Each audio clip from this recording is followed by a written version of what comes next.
a lot faster than you can see a lot. You can hear when someone's lying to you in their voice. I can't hear them.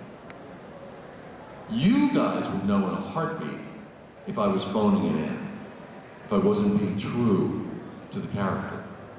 So for me, the challenge over 27 years has been to keep it fresh, to keep it alive, to keep him real, to keep him rooted in that character that you feel so strongly about and that was established so long ago.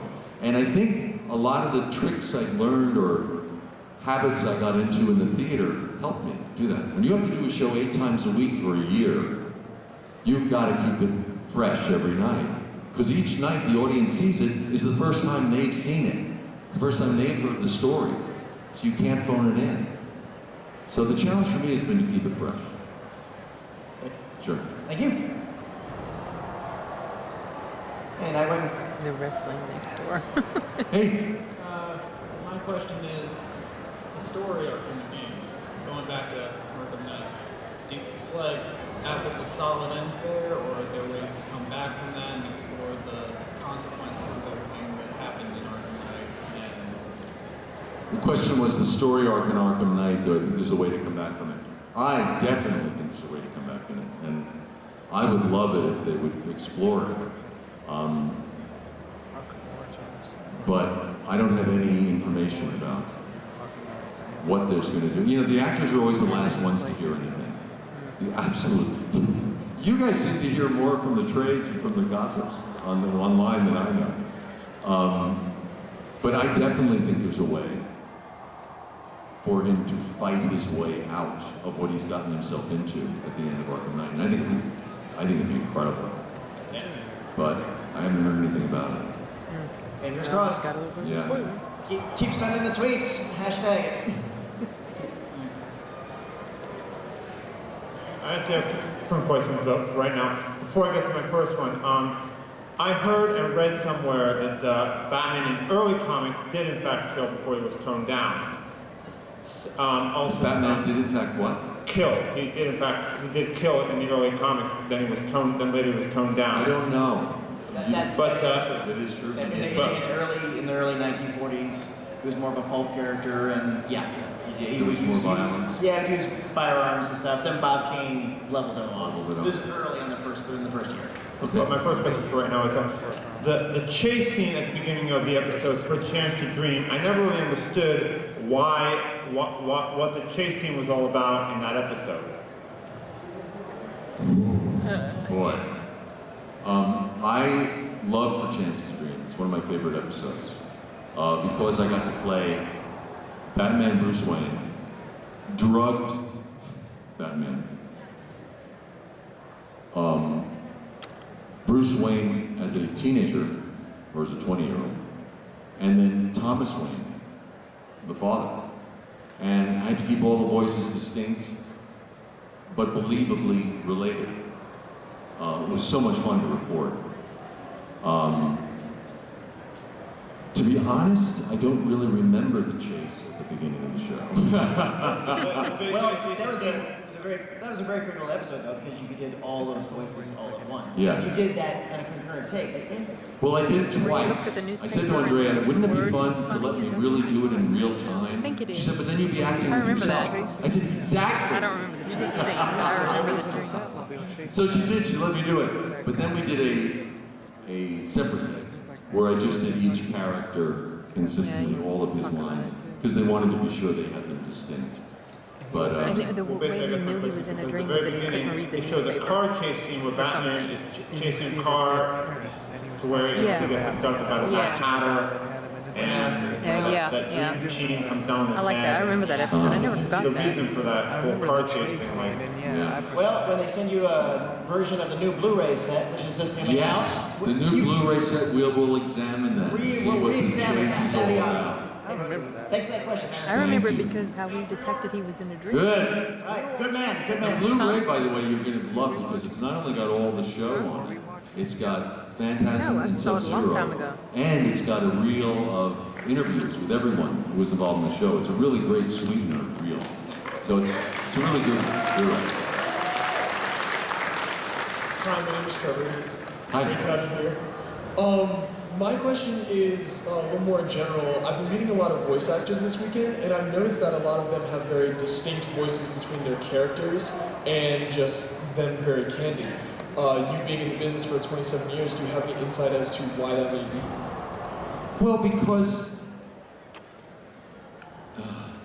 the more flexible you can be, the more employable you are. Some of the voice actors, I mean, they can do a cougar, and then they can do a cougar in heat. And then distinctively, they can do a cougar who's pregnant. And I mean, make them all sound different. It's such a talented group of actors. The thing, and also, a thing you may not realize is by contract, they pay you per episode to go in.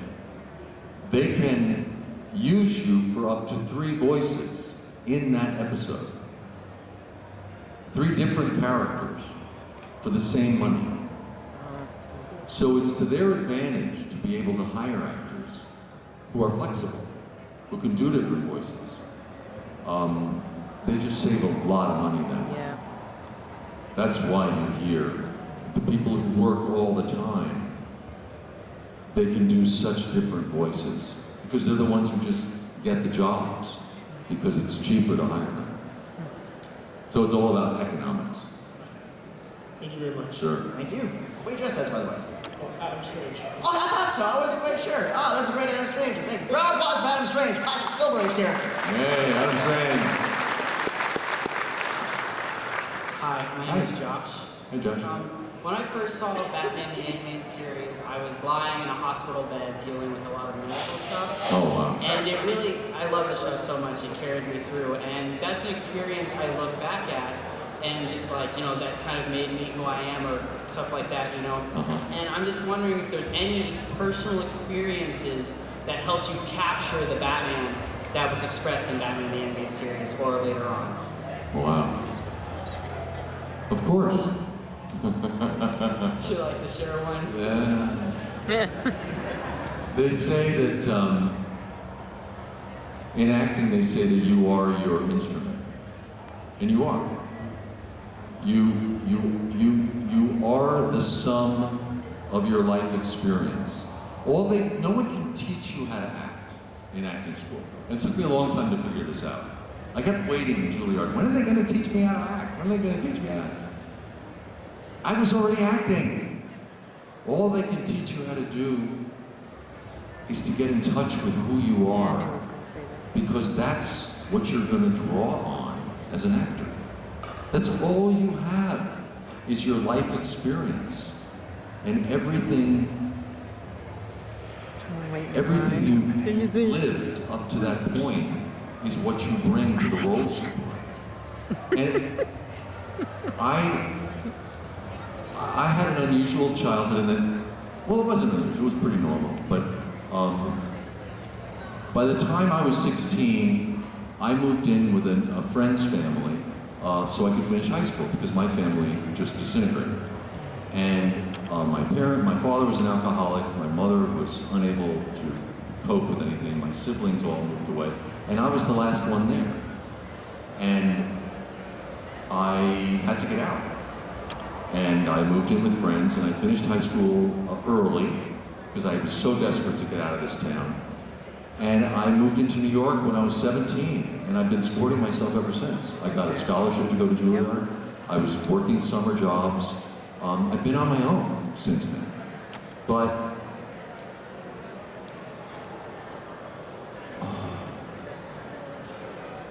a lot of what I draw on for Bruce Wayne and Batman has to do with the relationship I had with my father.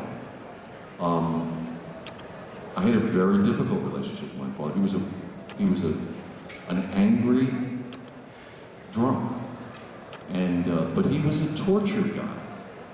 Life had not worked out the way he wanted it to. And at one point, when I was about 15, he tried to kill himself. And I was the one who had to go to the hospital and identify him, because no one else would go. And I had to drive the car home that was covered with his blood, because the police had to release it. And I had a learner's permit at that point. And that was a very heavy thing for a 15, 16-year-old to do, whatever it was. Said he tried to kill himself. What I dealt with in the scene at the grave in Phantasm was that moment when I was confronting my father in that room. Why did you do this? Why would you do this?